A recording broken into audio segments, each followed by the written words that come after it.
Welcome to the Genius Factory. Enjoy the video. Start with your monitor or TV calibrated for games before adjusting the game. Set brightness to 65-75% for balanced visibility without clipping in bright scenes.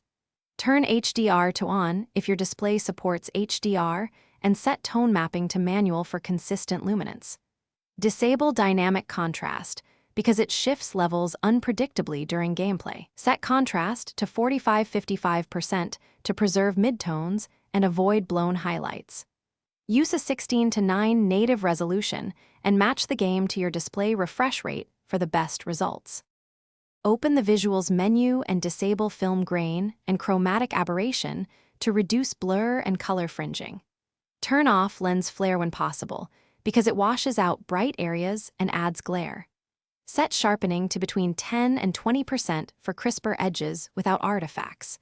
Choose ambient occlusion on low to retain depth, but avoid excessive darkening. Disable motion blur entirely and reduce weapon sway to low to keep targets steady and easier to track during fast movement. Access graphics and set volumetric fog to low or off to minimize atmospheric haze. Reduce particle density and cloud quality to lower values to prevent floating particle obstruction. Increase render scale to 100 or 125% if your GPU allows to improve object clarity at distance. Set field of view to 100-110 degrees to expand visible area and reduce perceived fog density near the center. Choose clear whether in custom lobbies or apply a custom preset. Thanks for watching. If you found this helpful, don't forget to like and subscribe.